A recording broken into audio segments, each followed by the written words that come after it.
I heard the gasp before I even looked at her. 300 guests, frozen in place. My maid of honor standing up, trembling, one hand on her stomach like she was cradling something holy instead of stolen. Then she said it. I'm pregnant, and the father is... She didn't get to finish, because I smiled. A calm, deliberate smile I had practiced in the mirror for weeks. I've been waiting for you to finally tell everyone the truth, I said. Her face went white. She thought she was detonating my life. She didn't know she was stepping into a trap I built stitch by stitch, lie by lie, betrayal by betrayal. And that's the part no one in the room understood. This wasn't the beginning of my humiliation, it was the finale of theirs. Back then, I met Ethan on a Sunday morning that smelled like rain and possibility. He smiled like he had nothing to hide. And Morgan, my best friend, the maid of honor, she was the one who nudged me toward him. I trusted her, the kind of blind trust that feels safe until it's weaponized. They were both the soft places in my life, my chosen family, my constants. Funny how constants can become the variables that destroy everything. When I first felt the shift, it started with a whisper of wrongness.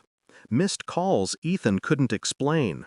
A shift in Morgan's laughter, too tight, too careful, like she was afraid her joy would spill out in front of me. I didn't go looking. I wasn't that kind of fiancé. But betrayal has a scent, a rhythm, a pattern you can feel even before you understand it. The first piece of undeniable truth arrived as a text message on Ethan's phone. She's starting to suspect. Be careful. Not, we need to stop. Not, I regret this. Just strategy. Strategy meant intention. Intention meant betrayal wasn't an accident, it was design. That night, I looked at both of them across my dinner table and realized I wasn't looking at the people I loved. I was looking at two people who believed I was easy to manipulate. And that was the moment I stopped feeling hurt. I started feeling focused. When I began to plan, revenge doesn't hit hardest when it's loud. It hits hardest when it's patient. I saved every message, every photo, every call log. I built a file thicker than my wedding binder. I met with my lawyer quietly, moved my assets quietly, shifted the deed of my house quietly. And I waited for them to reveal themselves publicly. Because private betrayal is one thing, but public betrayal? That's leverage. I didn't want to ruin the wedding. I wanted them. The execution.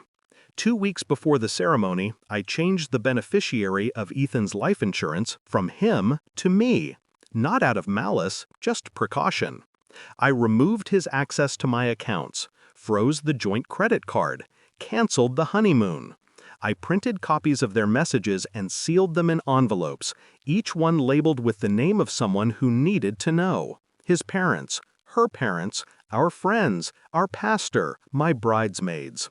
Then I placed all the envelopes in a box hidden behind the altar. All I needed was her confession. And I knew Morgan. She wasn't patient. She wasn't strong. She was desperate for attention, validation, chaos. She would break before he would. And she did. The wedding day. Back to the moment she stood there, trembling. I'm pregnant, she repeated, voice cracking. And the father is Ethan. Gasps, whispers, eyes darting between us like I was the tragedy. But I wasn't the tragedy. I was the author. Thank you, I said softly, for finally admitting it. I turned to the pastor. There's a box behind you. Could you pass it to me? He did. I opened it slowly, theatrically, and handed the envelopes to the ushers. If we're telling truths today, I said, let's tell all of them. Ethan lunged forward. Don't! But it was too late. Every guest unfolded the proof. The screenshots, the timestamps, the photos, the lies. A wave of shock moved through the room like electricity. His mother covered her face. Her father shouted her name. Ethan kept saying my name like it could reverse time. And Morgan, she crumbled. Right there on the floor. The payoff. I didn't cry. I didn't shake. I simply removed my ring and placed it on the podium. This wedding, I said, is canceled. I walked down the aisle alone. Not abandoned, not broken, but free. Outside, the air tasted like justice. Not sweet, not sharp, just clean. People ask me if I regret it, if revenge was worth it. I only smile. Because some betrayals deserve silence, and some deserve a stage. And I made sure they got the biggest one I could find.